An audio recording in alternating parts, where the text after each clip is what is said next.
Si Jésus, mon fils, ne te lave pas, tu n'auras aucune part dans son royaume. Toi, âme qu'il aime, et vous tous qu'il aime, écoutez, il vous parle, car il veut s'entretenir avec vous pendant cette heure.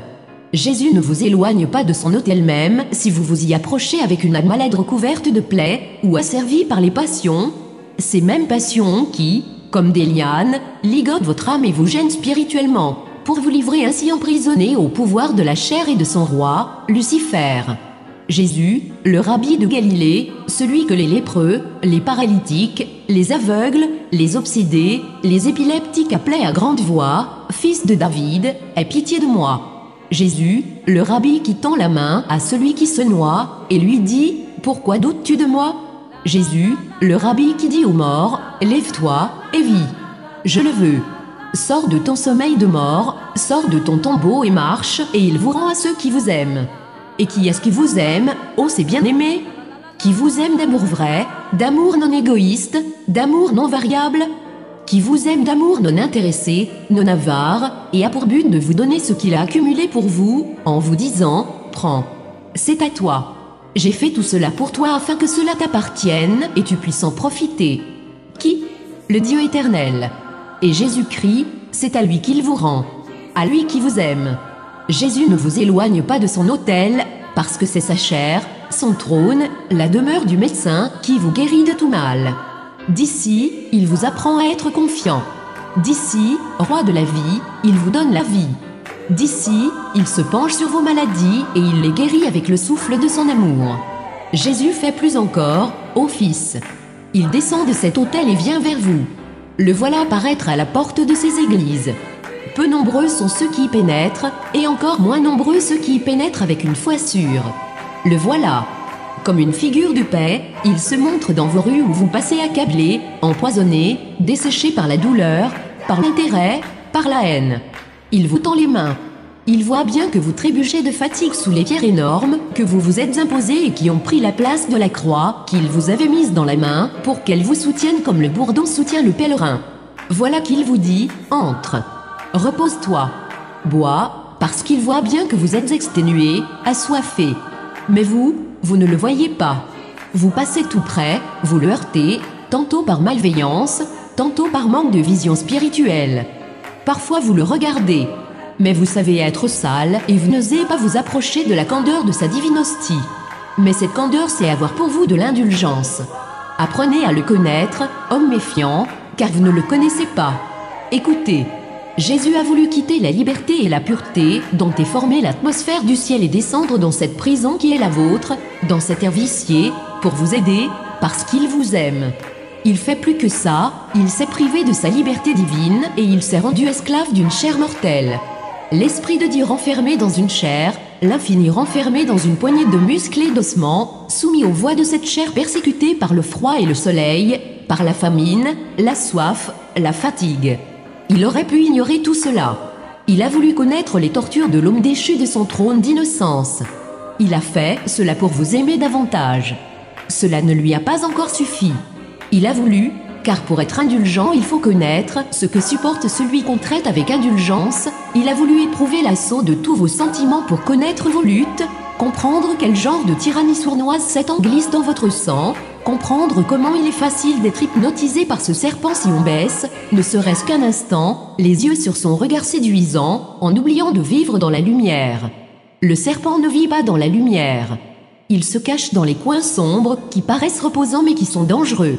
Pour vous, ces recoins sombres portent les noms de femme, argent, pouvoir, égoïsme, ambition, sensualité. Il vous cache la lumière qui est Dieu. Dans ces coins sombres se cache le serpent, Satan. On le croirait un bibelot, mais c'est la corde qui va vous étrangler.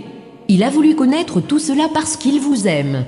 Cela ne lui a pas encore suffi car la justice du Père aurait pu dire à sa chair, « Tu as su éviter le piège, l'homme, chair comme toi, maintenant ne sait pas l'éviter. Qu'il soit donc puni parce que je ne peux pardonner à celui qui est souillé. » Jésus a pris sur lui vos souillures. Celle du passé, celle du présent et celle à venir. Il a dépassé l'expérience du prophète Job et, plus que lui, il a été submergé par le fumier putride et corrompu du péché. Cela s'est produit lorsqu'étant submergé par le péché du monde entier, il n'osait même pas lever les yeux au ciel. Il gémissait sous le poids de la colère de Dieu le Père, colère accumulée depuis des siècles, colère consciente des péchés à venir.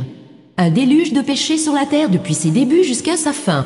Un déluge de malédiction sur le coupable, sur l'hostie du péché. Ô homme! Il était plus innocent que le bébé que la mère embrasse au retour de son baptême. Et le Très-Haut en le voyant fut horrifié, car il était devenu le péché. Il a pris sur lui tout le péché du monde. Il a transpiré le dégoût. Il a sué son propre sang à cause du dégoût causé par cette lèpre qu'il avait sur lui qui est l'innocent. Le sang a fait éclater ses veines à cause du dégoût provoqué par cette mare fétide qui le submergeait.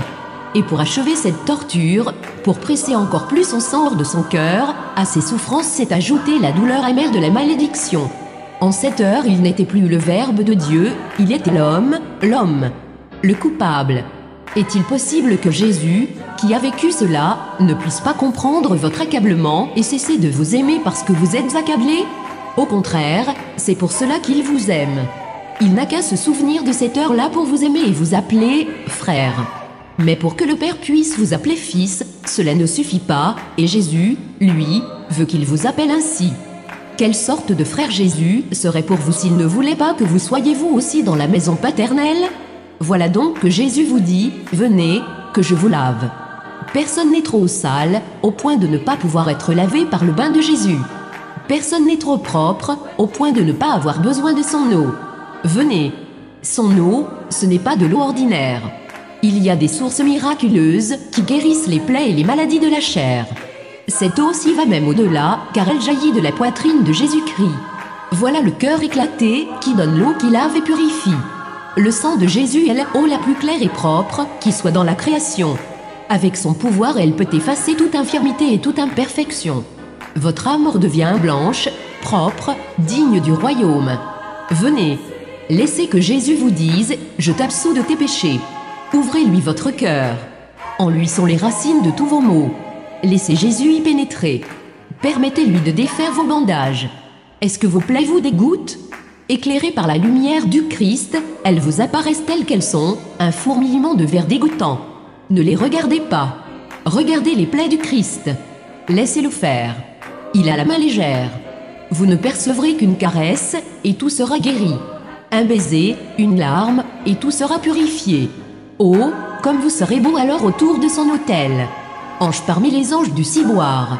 Son cœur sera dans la joie la plus grande.